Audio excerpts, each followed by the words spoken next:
Incredible new video into CNN. It shows the instant that a Ukrainian long-range drone hit one of Russia's biggest and most important oil refineries. And this is deep inside Russian territory, about 700 miles away from the Ukrainian border. The factory that was assembling Iranian attack drones in the region was also targeted.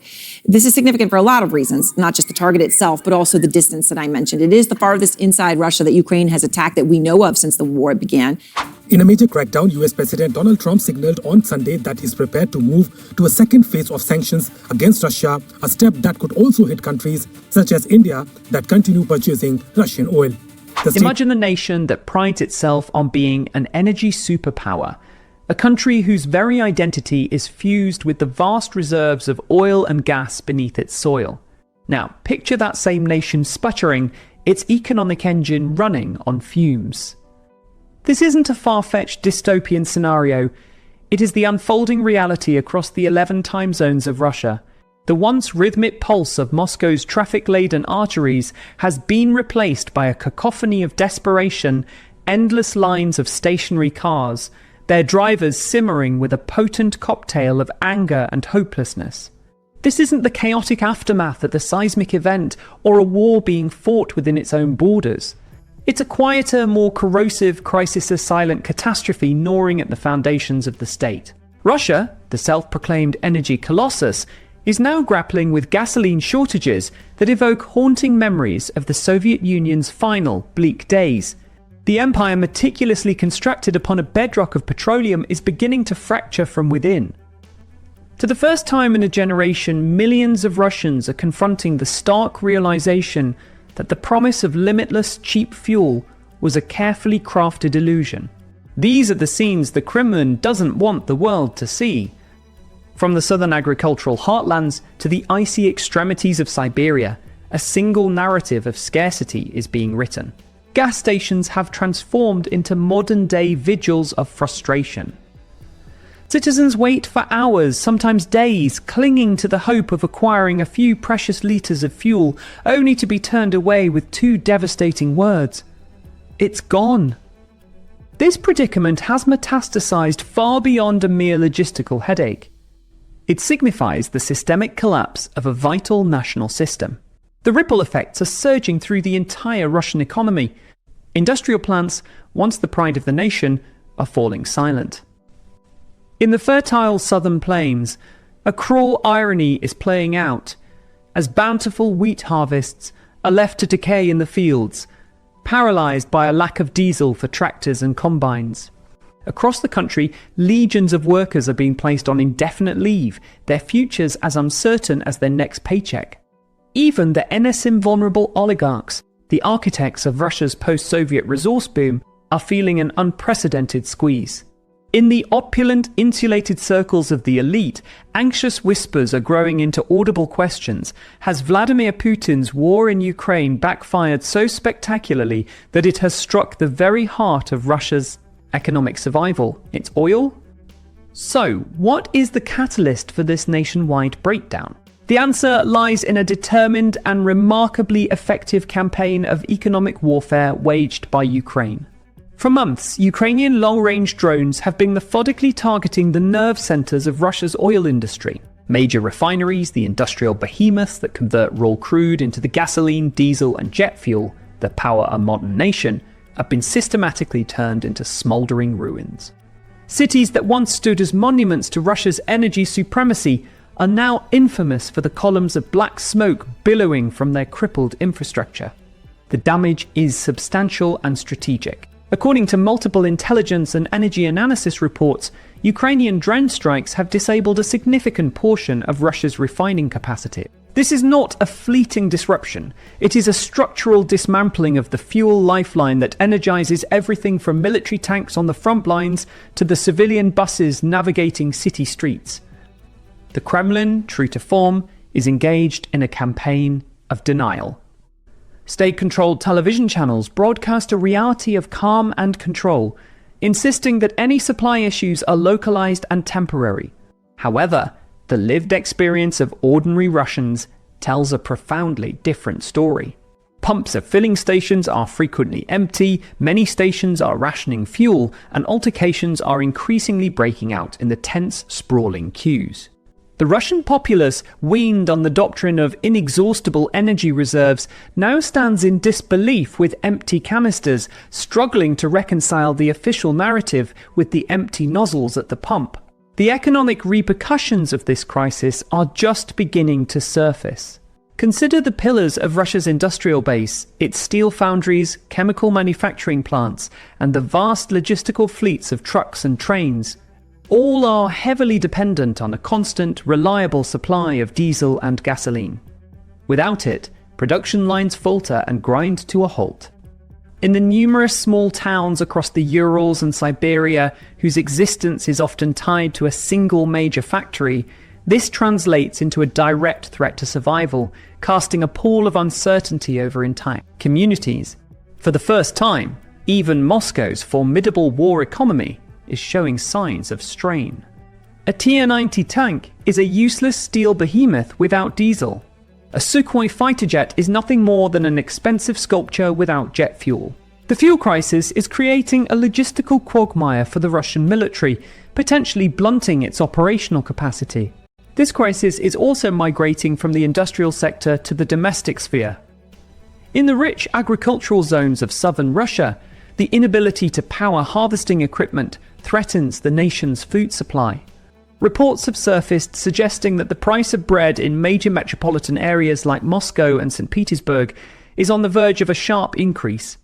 A nation that once proudly proclaimed its role in feeding the world may soon find itself struggling to feed its own citizens.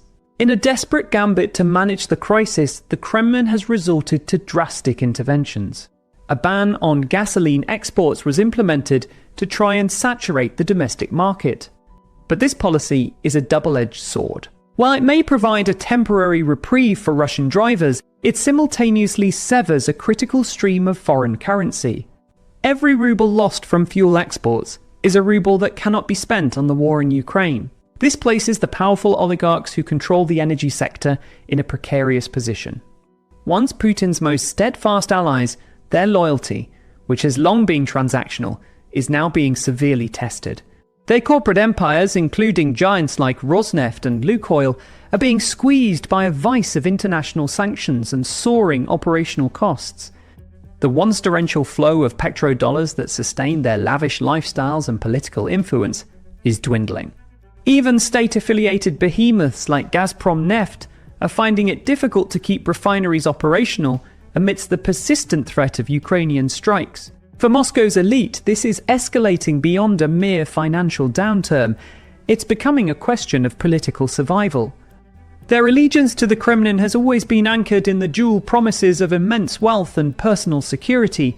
As their profits plummet and the risks associated with the war multiply, conversations about alternatives and negotiations are reportedly beginning to surface, signaling the emergence of fissures in Putin's once, quote, unassailable power base. For the average Russian citizen, the crisis is not an abstract geopolitical issue. It is an immediate and raw struggle. The scenes of desperation are a common thread, weaving through the nation's vast territory. From Primorsky Krai in the Far East to Tatarstan and the annexed peninsula of Crimea, the daily battle is the same. People arrive at stations with any container they can find, anxious to secure even a small quantity of fuel. The atmosphere is thick with tension. Frustration frequently erupts into open hostility, with reports of physical altercations and attacks on gas station personnel after hours of fruitless waiting. For older Russians, these chaotic scenes are a disturbing echo of the rationing and shortages that characterized the decline of the Soviet Union. For the younger generation, raised on Putin's promise of a resurgent and prosperous Russia, the reality of fuel shortages feels like a profound betrayal. They are living through the tangible collapse of a core national myth. This entire episode has starkly revealed the inherent fragility of Russia's so-called war economy. Every successful drone attack on a refinery, every delayed fuel shipment, and every increase in insurance premiums for oil tankers delivers a 1-2 punch. It undermines the domestic supply while simultaneously strangling Russia's capacity to earn export revenue. For years, after being largely ostracized from European markets, Moscow skillfully rerouted its energy exports to Asia, with China and India becoming crucial economic lifelines. But those lifelines are now showing signs of fraying. While Russia can still extract vast quantities of crude oil, its crippled refining sector cannot produce the finished products gasoline, diesel and jet fuel that the global market demands. This has global consequences, as a reduction in Russian diesel exports puts pressure on international supply chains, affecting everything from transportation in Berlin to agriculture in Istanbul. The Kremlin's strategic options are dwindling. Export bans, subsidies, and price controls are merely palliative measures for a deep-seated structural problem. Russia's energy infrastructure is aging and heavily reliant on Western technology and imported components, which are now largely inaccessible due to sanctions. This means repairs that should be straightforward can become prolonged ordeals, with specialized spare parts in short supply. And even when a facility is painstakingly brought back online, it remains a target for the next wave of Ukrainian drones. This highlights the strategic acumen of Ukraine's approach. It has rapidly developed a formidable domestic drone industry, reportedly capable of producing hundreds of long-range explosive drones daily. This indigenous arsenal allows Ukraine to systematically probe and exploit the vulnerabilities in Russia's expansive but overstretched air defense network. The successful strikes deep within Russian territory have shattered the long-held illusion of an invulnerable heartland. The psychological toll of this reality cannot be overstated. For decades, the Russian public was conditioned to believe their nation was an untouchable fortress. Now, they are confronted weekly with evidence to the contrary. Each explosion and every new report of fuel shortages erodes the carefully constructed aura of absolute control that is the bedrock of the Kremlin's power. Looking toward the future, the path for the Kremlin is treacherous.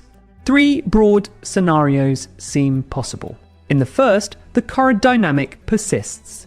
Ukrainian strikes continue to degrade Russia's refining capacity, potentially leading to a systemic breakdown of the war economy, triggering widespread industrial shutdowns and social unrest. In the second scenario, Russia undertakes a monumental and costly effort to harden its defences and expedite repairs. This would divert immense financial resources from other state functions, likely necessitating higher taxes and cuts in social spending, which could, in turn, stoke further public anger. The third and, at present, least probable scenario involves de-escalation and diplomacy. This would require a fundamental shift in political will from a leadership that has thus far shown no inclination to alter its course. For now, Moscow appears trapped in a debilitating cycle of destruction and repair, waging a war of attrition against its own industrial capacity. This crisis has transcended the realm of oil and economics.